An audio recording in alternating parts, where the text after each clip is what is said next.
ഇന്ന് വീണ്ടും ഒരു ക്രിസ്മസ് സ്പെഷ്യൽ റെസിപ്പിയാണ് കേട്ടോ. പോർക്ക് വിന്താലു.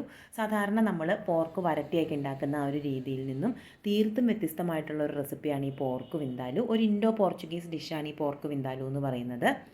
പോർക്ക് രുചികളിൽ വ്യത്യസ്തത പരീക്ഷിക്കുന്ന എല്ലാവർക്കും മസ്റ്റായിട്ട് ട്രൈ ചെയ്ത് നോക്കാവുന്ന ഒന്നാണ്. നല്ല ടേസ്റ്റിയാണ് കേട്ടോ, ഒരു വെറൈറ്റി ടേസ്റ്റാണ് ഇതിന്. അപ്പോൾ നമുക്ക് നേരെ റെസിപ്പിയിലേക്ക് പോവാം. ഒരു 3/4 കിലോ ആണ് ഞാനിപ്പോൾ ഇവിടെ പോർക്ക് എടുത്തിരിക്കുന്നത്. നന്നായിട്ട് കഴുകി വൃത്തിയാക്കി എടുത്തിട്ടുണ്ട്. ഇനി ഇതിലേക്ക് 1 സ്പൂൺ ഉപ്പും ഒരു 1/2 സ്പൂൺ മഞ്ഞൾപ്പൊടി കൂടെ ചേർത്ത് നന്നായിട്ടൊന്ന് പുരട്ടി ഒരു അരമണിക്കൂർ നേരം ഒന്ന് മാറ്റി വെക്കണം. ആ സമയം കൊണ്ട് നമുക്കിതിൽ ചേർക്കാനായിട്ടൊരു മസാല തയ്യാറാക്കണം. ഇതാണ് നമ്മുടെ വിന്താലുവിൻ്റെ സ്പെഷ്യൽ മസാല. അപ്പോൾ അതിന് നമുക്ക് വേണ്ടത് ഒരു 1/4 സ്പൂൺ കടുകാണ്. കടുകൊട്ടും കൂടി പോകണ്ട കേട്ടോ. 1/2 സ്പൂൺ ജീരകം, നല്ല ജീരകമാണ് എടുത്തിരിക്കുന്നത്. ഒരു 3 ഏലക്ക, 1 ഇഞ്ച് നീട്ടത്തിലുള്ള പട്ട, ഒരു 8-9 ഗ്രാമ്പു, ഒരു 1/2 സ്പൂൺ കുരുമുളക്. ഇത്രയാണ് മസാല എടുത്തിരിക്കുന്നത്. ഈ മസാല നമുക്ക് നന്നായിട്ട് മൂപ്പിച്ചെടുക്കണം. ഈ പട്ട ഞാൻ ചെറിയ കഷ്ണങ്ങളായിട്ട് ഇടുന്നുണ്ട് കേട്ടോ. ഒരു മീഡിയം ഫ്ലെയിമിൽ വെച്ചിട്ട് ഒരു 2 മിനിറ്റ് നേരം നന്നായിട്ട് മൂപ്പിക്കുക. മസാലയുടെ നല്ലൊരു മണം വരണം. ആ മസാലയൊക്കെ നന്നായിട്ട് മൂത്ത് മണം വന്ന് തുടങ്ങുന്ന സമയത്ത് നമുക്ക് ഫ്ലെയിം ഓഫ് ചെയ്യാം. ഫ്ലെയിം ഓഫ് ചെയ്തിട്ട് നമ്മൾ ഇതിലേക്ക് ചേർത്ത് കൊടുക്കുന്നത് കാശ്മീരി മുളക് പൊടിയാണ് കേട്ടോ.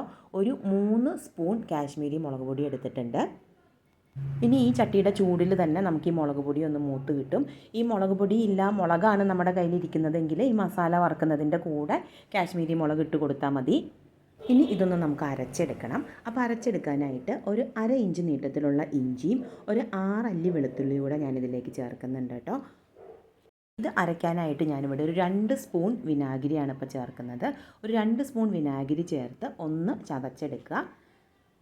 നന്നായിട്ടൊന്ന് ചതച്ച് കൊടുത്ത ശേഷം വീണ്ടും ആവശ്യത്തിന് വെള്ളം ഒഴിച്ചു കൊടുത്ത് 2-3 സ്പൂൺ വെള്ളം ഒഴിച്ചു കൊടുത്ത് നമുക്കിത് അരച്ചെടുക്കാം. ഇതുപോലെ പേസ്റ്റായിട്ട് കിട്ടണം.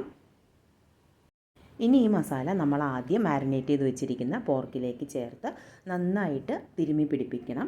എന്നിട്ട് ഒരു അരമണിക്കൂർ നേരം കൂടെ ഇത് റെസ്റ്റ് ചെയ്യാനായിട്ട് വെക്കാം. അപ്പോൾ ഇതിനകത്ത് ആ വിനാഗിരിയൊക്കെ മസ്റ്റായിട്ട് ചേർക്കണം കേട്ടോ. അതാണ് അതിൻ്റെ ആ ഒരു ഫ്ലേവറൊക്കെ. അപ്പോൾ അതൊരിക്കലും ഒഴിവാക്കാൻ പാടില്ല. ഇനി ഒരു പാത്രം ചൂടായി വരുമ്പോൾ നമുക്കതിനകത്തേക്ക് ഒരു 3 ടേബിൾ സ്പൂൺ എണ്ണ ഒഴിച്ചു കൊടുക്കുന്നുണ്ട്. ഇതിലേക്ക് ഒരു വലിയ സവോള ചെറുതായിട്ട് അരിഞ്ഞത് ചേർത്ത് കൊടുക്കുകയാണ്.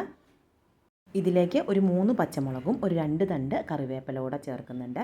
അപ്പോൾ എരിവ് കൂടുതൽ വേണമെങ്കിൽ നമുക്ക് ഈ സമയത്ത് പച്ചമുളക് കൂടുതൽ ചേർക്കാം കേട്ടോ. നമ്മൾ മറ്റോടത്ത് കാശ്മീരി മുളക് പൊടിയാണ് അരയ്ക്കാനായിട്ട് എടുത്തത്. അത് ഒത്തിരി എരിവുള്ള മുളക് പൊടിയല്ല. അപ്പോൾ വിന്താലു നല്ല എരിവോടെ വേണമെന്നുണ്ടെങ്കിൽ അതനുസരിച്ച് മുളകിൻ്റെ എണ്ണം കൂട്ടുക കേട്ടോ.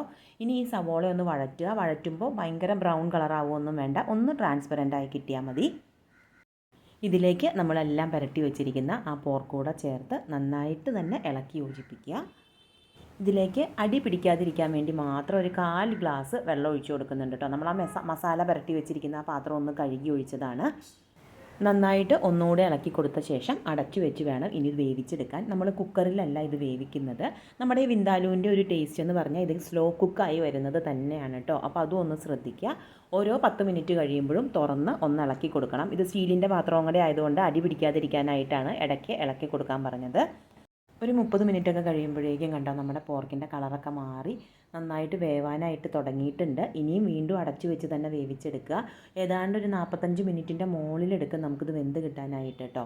ഒരു 30 മിനിറ്റൊക്കെ കഴിയുമ്പോഴേക്കും ഇതിലേക്ക് ഒരു 3/4 സ്പൂൺ പഞ്ചസാര കൂടെ ചേർക്കുക. പഞ്ചസാരയ്ക്ക് പകരം ശർക്കര വേണമെങ്കിൽ ശർക്കരയും ചേർക്കാം.